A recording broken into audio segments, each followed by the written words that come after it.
NFC East. I'm your guy, Tone DeShields II. Appreciate you guys for locking in on the content. Smash that like button, remain engaged. Y'all know how we giving it up here. Y'all know the vibes. Y'all know the energy I bring. Y'all know my passion. So I appreciate y'all for locking in and supporting the kid as always. Now, let me say this. The Philadelphia Eagles have experienced a hell of a 2023 season. A hell of a 2023 season. And there's a lot of decisions that need to be made from a personnel standpoint. The Eagles have a lot of free agents, a lot of them, especially on the defensive side of the ball. Let's call it what it is. Fletcher Cox, free agent. Robert Quinn, Brandon Graham, Javon Hargrave, Kelsey, Bradbury, Isaac Suomalu, Andre Dillard, Kaiser White, TJ Edwards, Ndamukong Suh, Linval Joseph, Boston Scott, Zach Pascal, Miles Sanders, Rick Lovato, Chauncey Gardner-Johnson, Tyree Jackson, Gardner Minshew, Marcus Epps. Most of these guys are on the defensive side of the ball. A lot of these guys were starters. Now, obviously, Ndamukong Suh not coming back. Linval Joseph not coming back. Robert Quinn not coming back. I think those are pretty obvious. Andre Dillard not coming back. Gardner Minshew not coming back. But let me tell you this. Despite the players that are leaving, let's really think about this Philadelphia team's nucleus. Let's really consider what they have or who they have, right? That's something that needs to be discussed. Who is there? Who is remaining? Most of the remaining players for the Philadelphia Eagles are on the offensive side of the ball. The real MP has retooled for the get back. I wouldn't even call it a retool. I wouldn't even call it a retool. I like that though. I'd probably call it a reload. You follow me? Because the weapon, the rifle, is still intact. You follow me? The gun is still intact. There's still some bullets in there, some big ones. But you got to reload. You feel me? Jamal Madison, maybe it's just me, but Eagles were a year ahead because this was a prove-it year termed by the media, fans, and organization. Preseason, y'all wanted CJ Stroud and to start Minshew. I'll be honest. I didn't want CJ Stroud. You know what I'm saying? A lot of people are high on CJ Stroud. And I'm not gonna say I feel one way or the other about him as a player, because I don't know too much about him. I know he was a high-profile college player, but I don't really watch college football. I'll be honest. I'm not really a college football guy. I catch a game here and there, if it's if it's a big enough game or if I like the matchup. But I'm not really a college football guy. Not really a college football guy at all. I think that's okay. I think that's fine. It's fair. But I do like to read up on these young guys, and I do like to watch some of their film whenever I get the opportunity. But I don't really watch college football on a Saturday. It's not really my go-to thing. Some of the games are just non-competitive at all. But anyway, let's really discuss this team's nucleus right now. And I want you guys to give your opinion, your thoughts on this, because we're going to try to think about this roster as it's constructed now and who they may need to add. Okay? I do believe the Eagles are in a good position. They're in a good position, but it's still relatively uncertain. So let's do this here. Let's talk about the nucleus. Let's do it this way. Who to you, I'm asking you guys here, and then we're going to dig a little deeper.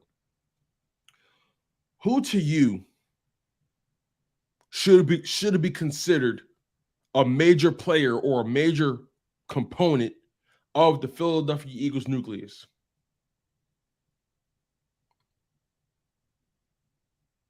Who are key contributors?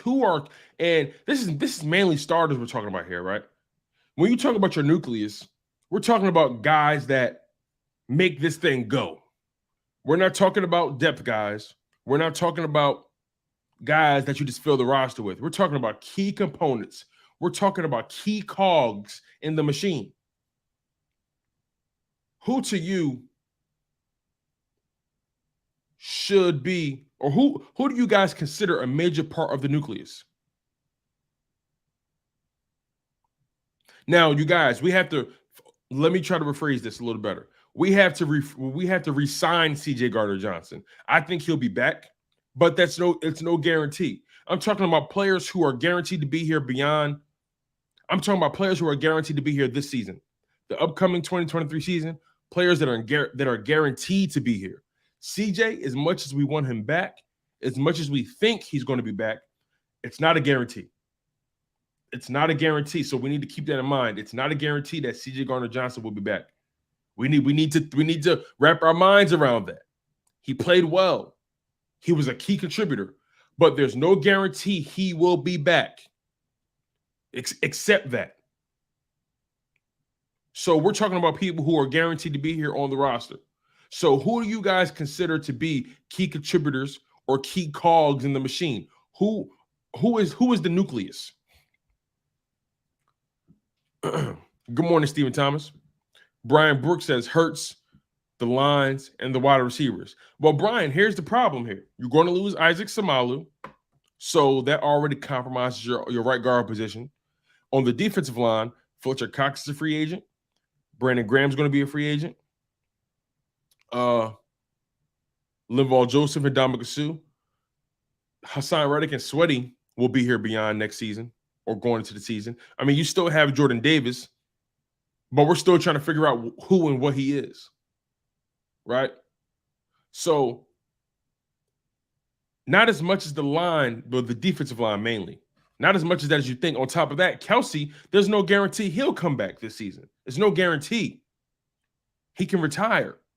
We got to keep that in mind. So the offensive line potentially is losing their center and their right guard. The defensive line is losing, potentially, starting D tackles, Fletcher Cox, Javon Hargrave. There's no guarantee these guys will be back. Should Javon Hargrave come back? Yeah. Is it a guarantee? No. We got to wrap our minds around that. Nothing is guaranteed at this point.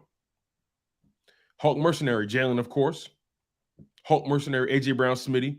Most of the offensive line. Jalen, Brown, Smith.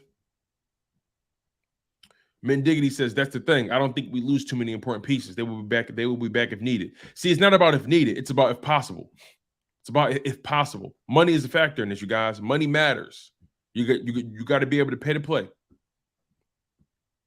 Breezy Grant says Hurts' O-line. None on the defense except Haason Reddick and Josh. Well, Josh Sweat is guaranteed to be here as well. So Josh Sweat.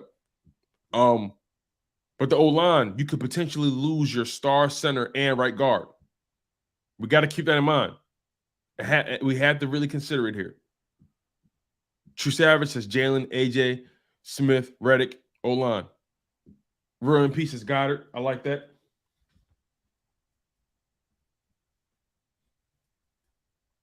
So this is what we're going to do here. I'm going to ring off to you guys who I believe are the nucleus of the Philadelphia Eagles going into the 2023 season. And again, I'm basing this off of guys that I know for a fact will be here. Guys that are guaranteed to be here.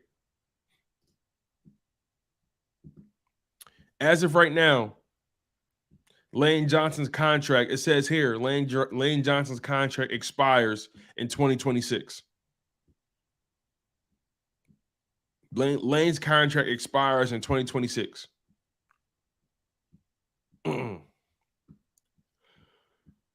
So, here is who I believe is the nucleus for the Philadelphia Eagles. This nucleus consists of players who I know for a fact will be here for the 2023 season. And some honorable mentions.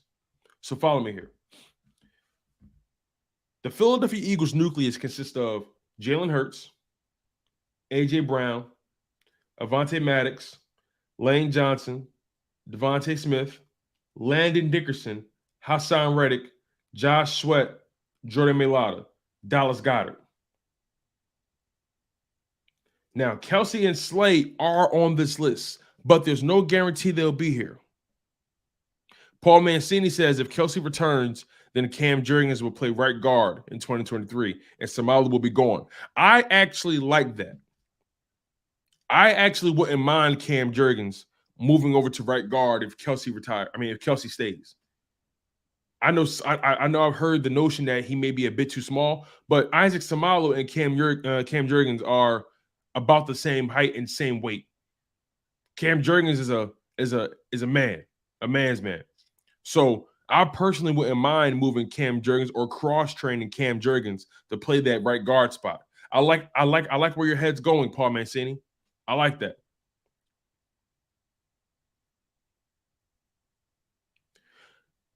Paul, one thing I will disagree with you on. Isaac Seumalo is not coming back. He's going to be very expensive. Isaac Seumalo is going to be very expensive. He's going to command a top-tier contract. On top of that, Isaac Seumalo, he's 29 years old. He can literally sign a 4-year deal and get big money. Big money. Matter of fact, let me find out what the market rate is for a right guard. Let me find that out. Let me look at the franchise tag and do it that route. All right.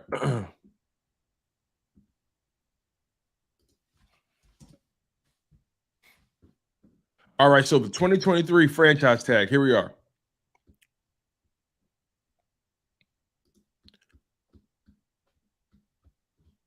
All right. So for the 2023 season, let me make sure I got this right. All right, here we go. For the 2023 season, the franchise tag for offensive linemen is at $18.26 million. That's an average. Do you think the Eagles are going to pay Isaac Seumalo top dollar at right guard when they're already paying Mailata, already paying Lane big money? If Kelsey comes back, you got to make it worth his while.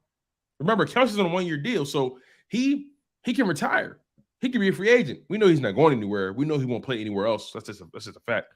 But still, it has to be kept in mind that you can lose Isaac. It's very plausible you lose Isaac Seumalo, so there's no guarantee about that. But moving Cam Jurgens to right guard, I like that notion. I'm not against that in any way. You cross-train him, and I'm pretty sure he's been prepared to do so all season. I'm pretty sure Cam Jurgens has been getting cross-trained. See, I trust Jeff Stoutland. Here's the thing about the offensive line. I'm not worried about it because I trust Jeff Stoutland more than anything else. I trust Jeff Stoutland to prepare guys like Cam Jurgens and Jack Driscoll. I trust that. And best believe they're going to go in the draft and they're going to fortify this thing. So I wouldn't stress too much about the offensive line here. And if I had to bet if Kelsey would come back, I would say yeah. If I had to bet on it, I'd say yeah. But he's going to mull over it. I don't see any sign of him leaving. I just feel like he has unfinished business. But we'll see how this thing pans out ultimately. So let's continue. I mentioned the nucleus.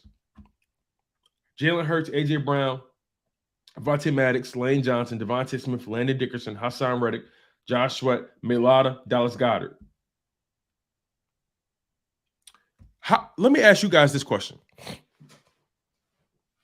Do you feel comfortable paying Darius Slay $17 million this year? Do you feel comfortable? Think about the way the season went for Darius Slay. Think about how the season went, how it started, how it ended, and also think about what he was being asked to do. Do you feel comfortable paying Darius Slay $17 million? That's what he's owed. right? That's what Darius Slay is owed. Let's just make sure we got our numbers right here. I don't want to speak out of turn. Currently, Darius Slay is due a $17 million base salary. He's due $17 million.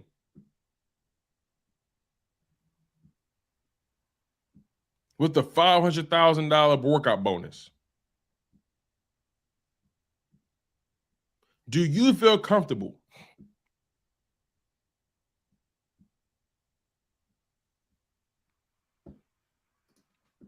Cal Bundy says no. Breezy Grant says no. He says Slay and Maddox became liabilities towards the end of the year. Excuse me. You see, I can't put too much pressure on Maddox because Maddox was dealing with injury all year. Maddox was not playing his best football. Not because of skill. I feel like Maddox was never fully healthy. That's my honest opinion. I feel Maddox was never fully healthy. I feel like Maddox never had a real opportunity to get his legs under him. And it's hard for me to judge Avonte Maddox on this season. It's hard. Cal Bundy says they need to go young at corner and let them get the mistakes out the way early. Stephen Thomas, no tone, pay Bradbury and draft Joey Porter Jr. So you guys are comfortable paying a zone corner top dollar. You see, one thing I will say, I know a lot of people disagree with Dan. I know a lot of you guys disagree with Cilio. I get it. But one thing I will say, that's not true, Steven. Avonte doesn't stay hurt. Avonte was healthy last year. Avonte is a pretty steady guy. This year was a freak year for him. But I know you guys disagree with Dan a lot, but he said something really important. You should never, ever, ever pay top dollar for a zone corner. Never. I'm not paying. I agree with him on this. I'm sorry. We got about 5-6 minutes left in the show. Was he breezy? What was the injury? Fill me in. Fill me in, Breezy. What was the injury last year for Avonte? Really quickly, if you can. I could be wrong. So yeah, fill me in. But are you guys paying market value? Are you guys paying? Listen, you guys gotta understand the money that's going to be available, and the money and also you got to pay Jalen. Jalen's got to get his money. We got to keep all this in mind. Look, you guys, the market rate. The franchise tag for a cornerback is $18.16 million. Remember, the franchise tag. Remember the franchise tag is interesting because what it does is it's a compilation of the average salaries.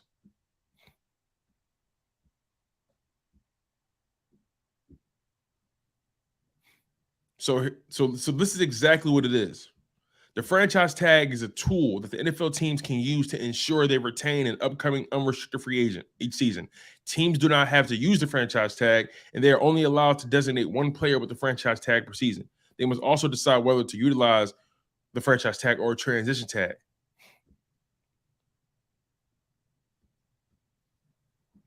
You feel what I'm saying? So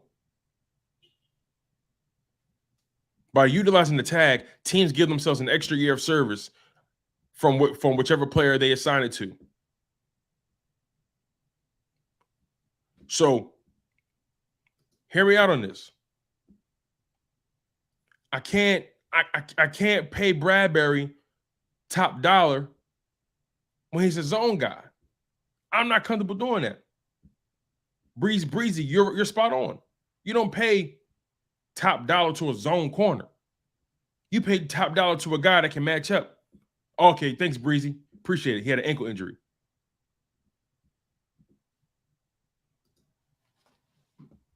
How many games did he play though?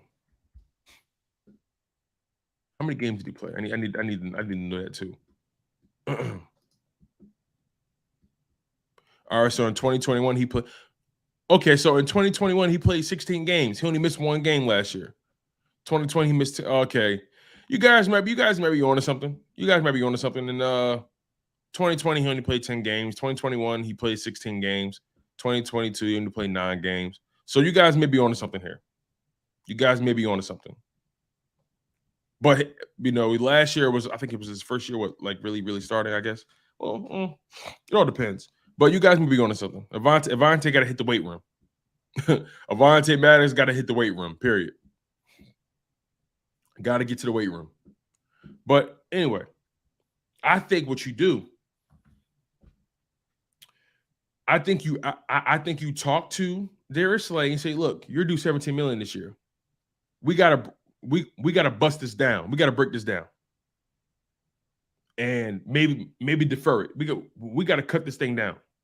If he's not willing to do that, you trade him. If he's not willing to do that, you gotta trade him.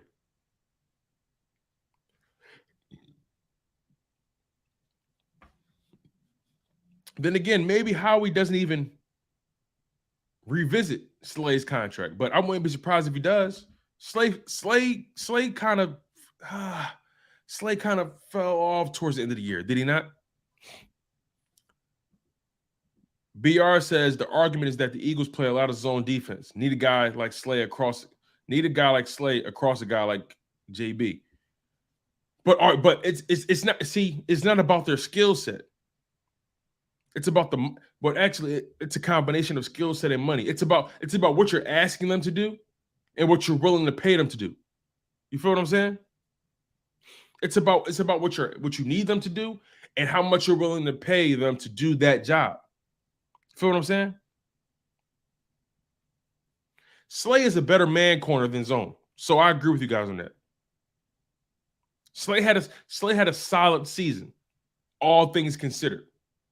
He had a solid season, all things considered. But overall, you guys, look, here's the thing. The Philadelphia Eagles have a lot of moves that need to be made. They need to find a new coaching staff when it comes to offensive coordinator and defensive coordinator. And then if Brian Johnson gets elevated, they got to hire a new quarterback coach. Will it be Kevin Patullo? We didn't talk about Kevin Patullo. Could he be elevated to the OC position? It's very possible. He's the pass game coordinator. It's possible. Who will be the DC? Should Nick Sirianni bring in a veteran defensive coordinator? I think he should. Remember, when Sean McVay first got his job, he brought in Wade Phillips to take that pressure off him so he ain't got to worry about that room. I think the Eagles need to go veteran when it comes to the DC position or the DC job. I think you bring in a veteran. Or you take a shot on one of your guys that you have in-house. You elevate maybe Denard Wilson or so on and so forth. We'll see. We'll see. But overall, you guys, this is going to be a hell of an offseason. Hell of an offseason because you got free agency. The Eagles are going to lose a lot of guys. We got Jalen Hurts' contract negotiations that probably will come to a head. There's no guarantee this is going to be a smooth transition either. There's no guarantee that Jalen Hurts' contract negotiations are going to go smooth. There's no guarantee. But he is a grown man. He is someone that I trust to operate efficiently and succinctly. He doesn't strike me as a player that will allow his contract negotiations to go into training camp. He doesn't strike me as that guy. But we ultimately don't know, and we'll see how this thing plays out. Also, you guys, Miles Sanders' future. Man, we didn't really get a chance to touch on that. But Miles Sanders is as good as gone. Let's nip that in the bud before I get out of here, man. Miles Sanders is as good as gone. Good as gone. He's finito. He's cooked barbecue chicken. He's out of here. So how will the Eagles approach the running back position? We'll see, man. Again, so many moves that need to be made. Free agency, the draft, contract negotiations, coaching search. The Eagles are going into this offseason with more questions than answers. But one thing I will say, you have your quarterback of the future. Now, pay the man. I'm your guy, Tone DeShields II. You've been locked in on Good Morning NFC East. Next up is Bird 365 with Jody Mack and John McMullen. You guys need to lock in. Smash that like button. Don't go anywhere. You don't want to miss it, man. JAKIB Sports has you covered.